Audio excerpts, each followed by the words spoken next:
తెలంగాణ రాజకీయాల్లో సంచలనం చోటు చేసుకుంది. సొంత పార్టీ నేతలపై కామెంట్లు చేస్తూ ఎమ్మెల్సీ కవిత మరోసారి హాట్ టాపిక్ గా మారారు. బీఆర్ఎస్ నేతలు హరీష్ రావు, సంతోష్ రావులపై సంచలన వ్యాఖ్యలు చేశారు కవిత.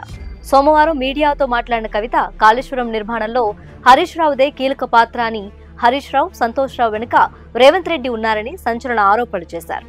హరీష్ రావు, సంతోష్ రావు, మేఘా కృష్ణారెడ్డిల కక్కుర్తి వల్ల మాజీ సీఎం తన తండ్రి కేసీఆర్ ఆరోపణలు ఎదుర్కొంటున్నారని హాట్ కామెంట్స్ చేశారు. కాళేశ్వరం మీద సిబిఐ ఎంక్వైరీ చేస్తామని ప్రభుత్వం ప్రకటించినప్పటి నుంచి తనకు కడుపు రగిలిపోతుందని మండిపడ్డారు. ఎవరో చేసిన తప్పులకు, అవినీతికి తన తండ్రి కేసీఆర్ చిక్కుల్లో పడ్డారని కీలక వ్యాఖ్యలు చేశారు.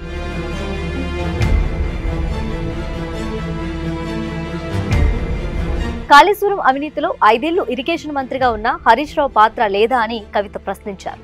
కాళేశ్వరంలో అవినీతికి పాల్పడుతున్నారని హరీష్ రావును ఇరిగేషన్ మంత్రిగా తొలగించినట్లు తెలిపారు. హరీష్, సంతోష్ వల్లనే కేసీఆర్ అవినీతి మరకలు అంటుకున్నాయన్నారు. వారిద్దరు వెనుక సీఎం రేవంత్ ఉన్నారని తీవ్ర వ్యాఖ్యలు చేశారు. అవినీతి అనుకొండల మధ్య కేసీఆర్ బలిపశువు అవుతున్నారని మీడియాతో మాట్లాడుతూ ఎమ్మెల్సీ కవిత కంటతడి పెట్టుకున్నారు. కేసీఆర్ జనం కోసం పనిచేస్తే వాళ్ళు సొంత ఆస్తులు పెంచుకోవటం కోసం పనిచేశారని ఆమె ఆరోపించారు.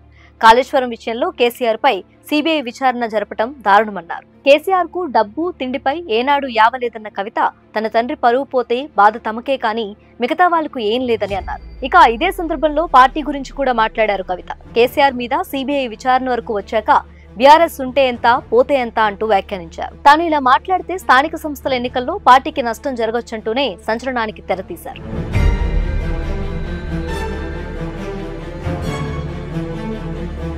తానిప్పుడు చేసిన వ్యాఖ్యలకు కౌంటర్ గా బీఆర్ఎస్ నేతలు మీడియా ముందుకు వచ్చి చిల్లర కామెంట్స్ చేస్తే ఊరుకోనని హెచ్చరించారు కవిత. తాను ఎవరో ఆడిస్తే ఆడే ఆట బొమ్మను కాదని అన్నారు. సోషల్ మీడియాలో ట్రోల్ చేస్తే తోలు తీస్తా అని బీఆర్ఎస్ నేతలకు వార్నింగ్ ఇచ్చారు. పార్టీకి నష్టం జరుగుతుందనే ఇన్ని రోజులు హరీష్ రావు, సంతోష్ రావుల పేరు బయటకు తీసుకురాలేదని, ఇప్పుడు కూడా బయటకు చెప్పకపోతే ప్రజలు కేసీఆర్ ను తప్పుగా అనుకునే అవకాశం ఉంది కాబట్టే చెబుతున్నానని అన్నారు. కాంగ్రెస్ ప్రభుత్వానికి దమ్ము, ధైర్యం ఉంటే హరీష్ రావు, సంతోష్ రావుల మీద చర్యలు తీసుకోవాలని సవాల్ చేశారు.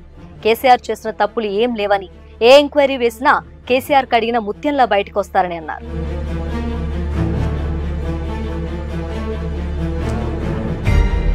ప్రస్తుతం తెలంగాణ రాజకీయాల్లో కాళేశ్వరం ప్రాజెక్టుపై అసెంబ్లీలో చర్చ, సిబిఐ విచారణ వంటి అంశాలతో హాట్ వ్యవహారం నడుస్తుండగా కవిత చేసిన కామెంట్స్ మరో సెన్సేషన్ క్రియేట్ చేస్తున్నాయి.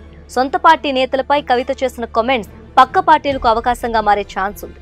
సీఎం రేవంత్ రెడ్డి కాళేశ్వరం అవినీతికి కేసీఆరే కారణమంటూ సిబిఐని ఆశ్రయించబోతున్న నేపథ్యంలో హరీష్ రావుపై కవిత చేసిన కామెంట్స్ రాష్ట్రంలో తీవ్ర చర్చనీయాంశంగా మారాయి.